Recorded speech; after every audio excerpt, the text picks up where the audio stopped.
Israel's our ally. Not a single word in your speech for the atrocities that were committed on October the 7th. We should not cut a single off arms word, tomorrow. Not a single. Listen closely. This is where debate meets framing. Here's what this really exposes. On the surface, it's a debate. Emma Vigeland versus Scott Jennings. But labeling it heated or smug primes the audience for drama, not understanding. The focus shifts from the substance of Emma Vigeland's arguments to performance, and that's how nuance gets lost. This is where democracy meets clarity. Real accountability comes from examining evidence and positions, not confidence or tone. Noticing the framing helps separate argument from spectacle. If you believe democracy depends on facts and accountability, hit subscribe. Let's focus on truth, not theatrics. The takeaway is simple. Watch closely, prioritize reasoning over hype, and notice how Emma Vigeland keeps the conversation grounded. Tonight, a flurry of activity on foreign policy. In the last 2 days, Trump has hosted both Ukrainian President Volodymyr Zelensky and Israeli Prime Minister Benjamin Netanyahu at Mar-a-Lago. And he's had a high-stakes phone call with Russian President Vladimir Putin. It appears to be a last-ditch effort to shore up some foreign policy wins for 2025. But is it working? Well, it's been nearly 4 years since the start of that war between Russia and Ukraine, and it appears that Trump is continuing to take Putin at his word over Zelensky. Here's just the latest example. Putin's claim that Ukraine struck one of his homes. It's another thing to attack his house. It's not the right time to do any of that, and can't do it. And I learned about it from President Putin today. I was very angry about it. Ukraine calls that allegation a complete fabrication. But with Zelensky to the president's right, Trump claimed that Russia actually wants Ukraine to succeed. Now, you can tell from Zelensky's face exactly how he felt about that comment. Watch. They're going to be helping. Russia's going to be helping. Russia wants to see Ukraine succeed. Once, it sounds a little strange, but I was explaining to the president, President Putin was very generous in his feeling toward Ukraine succeeding, including supplying energy, electricity, and other things at very low prices. I guess the question I have coming out of this is, what's the strategy? Is there any strategy at all here? Or is Trump just getting on the phone with Putin, listening to what he says, and then regurgitating everything that Putin says to him? It feels like this is held together with Scotch tape and Elmer's glue at this point, because the most important person that you need at that table, Putin, didn't even show up. He did call and sort of set the groundwork before that meeting took place, but Putin has showed us over and over again where he stands. There's never been a ceasefire after the meeting at the Vatican, after Alaska, after this week. He has shown us repeatedly that bombing is mightier than the pen.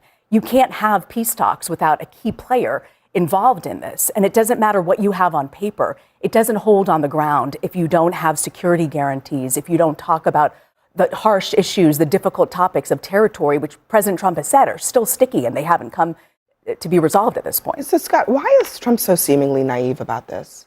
And also, why is he giving Putin so much credibility on the world stage that he wants what's best for Ukraine? Here's how Jim Garrity put it. This is like saying that Trump wanted to help Kamala Harris succeed in their last presidential election, or that the Death Star wanted Alderaan to succeed. For there to be peace, all Putin would have to do is issue the order, stop bombing, stop shooting, and peace would occur. Yeah, I think the president is constantly talking to both of these guys and trying to find a way to get them to both get into a place where they don't have to go back home and say, we lost. I mean, that's the reality here. This only ends with a negotiated settlement. Both people have to go home and say, we won, or we got something out of this, or this didn't totally end on terms that are opposed to us. It's very tricky, and obviously it's, a solution has evaded him for the last year. I don't have really any faith in Vladimir Putin. They've never engaged in any kind of ceasefire. He's never shown any interest really in ceasing hostilities for any period of time, and they've bombed Ukraine at times, when it felt like something was happening, and then Russia moves in and just this rattles weekend, 500,000 Ukraine. people without power in Ukraine, like 2 days before your meeting with. But that's not exactly a sign that you're interested in peace. But I credit the president for trying. It may be the most difficult foreign policy issue he has to deal with. I think ultimately it will be dealt with, but it's not going to be dealt with. I mean, Putin's never going to go to Moscow and wave a white flag, and you don't want Zelensky to have to do that either, because obviously they're the aggrieved party here. So it's like trying to, put a camel through the eye of a needle. It's definitely not being solved on day one. There's another big problem that's looming off the Eurasian continent, which is Taiwan, right? And so as we are dealing with this, the Chinese leadership is sitting in the capital, watching how we're behaving with one of our supposed allies, Ukraine. And if we reward territorial benefit Vladimir Putin's aggression, you will see a signal to the Chinese leadership that they can go into Taiwan, and they are not going to necessarily be guaranteed that the United States is going to push them back. That is a major strategic problem for us. The way we are reorienting ourselves away from our commitments in the Pacific and in Europe and toward this sort of Monroe Doctrine, Western Hemisphere strongman stance you were talking about earlier is a problem for us on the global scene. Well, our national security strategy, I would say it's not a problem in the context of, as Zelensky said today, Russia will win without the United States' involvement on Ukraine's side. And so the power dynamics are completely different. And I think that's why you see the president trying to bring Putin to the table and provide him some out to say that he won this. I don't think President Trump cares about what anyone, including myself at this table, says about the strategy that he believes is the right one. This whole idea of moral ambiguity in dealing with Putin, I totally get that. But we can also acknowledge that what we've been doing and what we previously did clearly didn't. But what's the evidence that this is working? I mean, Trump had a whole party for Putin in Alaska. He literally rolled out a red carpet for him, went out in a press conference, said nice things about him, and then nothing? I don't know what's happening behind the scenes, but I am saying that we've done things the more traditional way and just going out there and calling Putin an evil war criminal, who of course he is, but does not want to sit at the table and actually negotiate. Here's the thing. I don't see any evidence. You can say that the previous thing didn't work.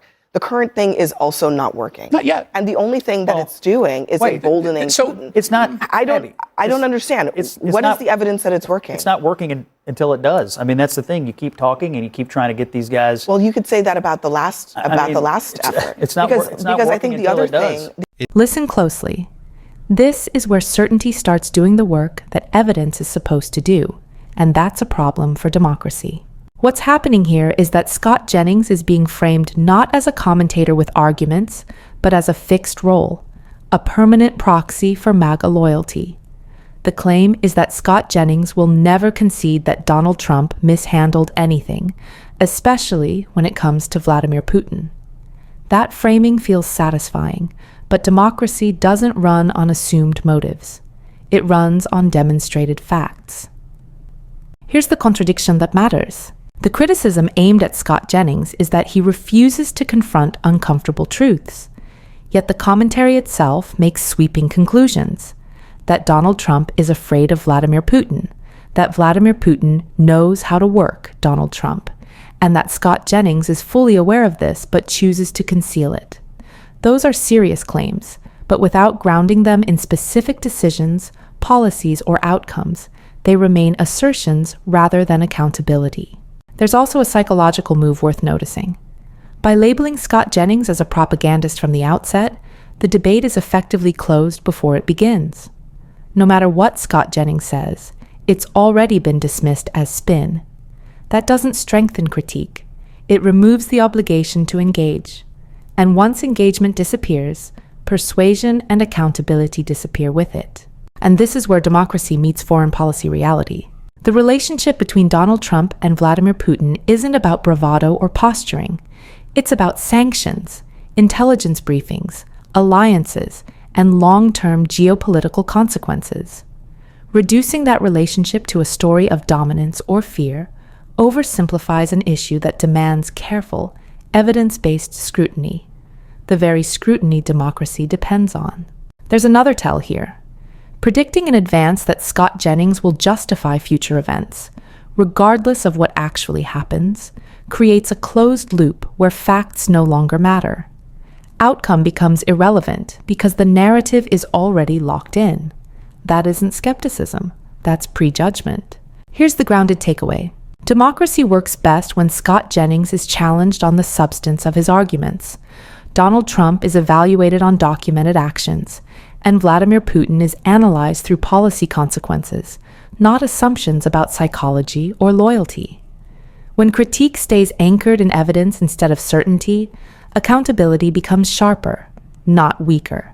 The other thing is that the very same people who for the last, 4 years have basically been saying, we need to just give up. We need the United States to wave the white flag and let Ukraine fall if it's going to fall. What they don't acknowledge is that the only reason that we're at a point where Putin even has to talk to some extent is because Ukraine has kept up the military pressure. The military pressure. And how have they done that? Has been with our help. Exactly. That's what I'm saying. I mean, your MAGA friends were opposed to that, Scott. They were opposed to the United States helping. My friend is the president. He's not opposed to that. Okay. He's obviously kept. He said he's pure MAGA, though. He was. So was his vice president. Are we not supporting Ukraine militarily? All of those people of course we are. Were opposed to it. And we got NATO to do more. And that is the only reason that he has a chance of even sitting down with Putin. When you talk to people who are like in the thick of this, I asked someone who's an expert on this, what will really move the needle at this point? Like, we're trying something different here. President Trump's trying to get this to go through. It's not working. And they said sanctions on Russia could really, really affect the economy. I just don't see President Trump going anywhere near that or that happening. But I just don't know of any other pressure point. I was here the weekend before the hostage release, and I said, President Trump is going to make this happen. I know he's going to make this happen. There was fear from Netanyahu and fear on Hamas's side. The balance of power is different here. Putin does not think that Trump will push him back on this. And I think that is the big selling point on this. Yes, and I do think that the kind of elephant in the room here is the United States completely losing, and the Biden administration is immensely complicit in this as well. Moral standing throughout the world due to our complicity in the genocide in Gaza, which has made it very difficult for us to speak to Ukrainian sovereignty and have. Now look at this smug asshole, Scott Jennings, while Emma Vigeland is presenting facts, and this asshole is just shaking his head and looking directly into the camera and mugging. I mean, what a smug asshole. Having a bully like the Russian government invading their sovereign territory. We had a doctor on our show who spoke about how the death toll is in the hundreds of thousands at this point, because the numbers that are currently being reported are only the numbers of the death toll of people who have been counted in the hospital. There are hundreds of thousands of people presumed dead, suffocating to death, crushed to death under rubble because of United States bombs. And that's across this administration and Trump here, who did get this ceasefire that he touts all the time in October. But when you look at the actual numbers here, Israel has violated it hundreds of times since that period, multiple times a day, killed at least 400 Palestinians during that period. And this will go down as one of the worst crimes in the history of humanity that our government, the Biden administration, and the Trump administration are complicit in. Does it go down? We have to debate this. We don't have time. We actually don't. Oh, we don't have time for the anti-Israel propaganda. We don't have We have time for the anti-Israel propaganda. We don't have time to debate it, unfortunately. Could you say Hamas was wrong at any point during this conversation? October the 7th, fine. Listen, we know that there's plenty of disagreement on that issue. I never said that. We let it on spool for 2 minutes, but sure. I mean, honestly. Okay, I have a quick word. I don't understand. Israel's our ally. Not a single word in your speech for the atrocities that were committed on October the 7th. We should cut off arms tomorrow. Not a single word for the idea that Israel has every right to defend itself. Not a single word for the fact that Hamas right now is killing people inside of Gaza, their own people. You seem to lay it all at the feet of Israel, a democratic ally in your own country, and you have no negative word for the terrorists who raped and murdered and kidnapped. Zero. B'Tselem, Israeli human rights group, says they're committing genocide. Guys, you still don't. We got to go. Rita Ninan, thank you very much for being. Listen carefully, because this is where the debate stops being about personalities and starts being about democratic responsibility. What Emma Vigeland is articulating in this segment isn't outrage for the sake of outrage. Emma Vigeland is laying out a framework that many political commentators avoid because it refuses to play favorites. She is explicitly saying this is not just a Donald Trump problem. It is not just a Joe Biden problem. It is a systemic problem, one where U.S. foreign policy remains locked in place regardless of which party holds power. That alone is a serious indictment of how constrained democratic choice has become. When Emma Vigeland argues that the United States should be cutting off arms to Israel, she isn't doing so casually. She is making a proportionality argument, one rooted in international norms, civilian harm, and accountability.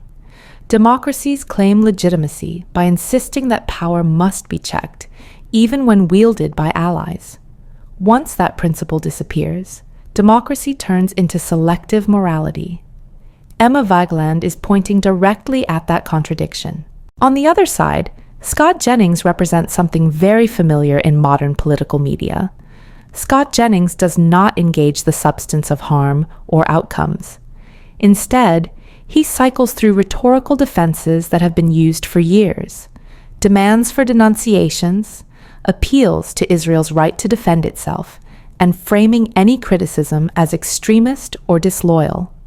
That approach avoids confronting what has actually happened on the ground, and avoidance is not a democratic virtue. What's especially revealing here is the shift happening inside MAGA-aligned spaces themselves. Even among voters who traditionally follow figures like Scott Jennings, there is growing discomfort. People are asking a basic, reasonable question. Why are billions of dollars in weapons flowing overseas while Americans struggle at home? That question isn't left-wing or right-wing, it's civic. And the fact that it's emerging across ideological lines signals something important. The old consensus is cracking. Emma Vigeland understands this fracture and names it clearly. She isn't romanticizing MAGA, nor is she excusing its excesses.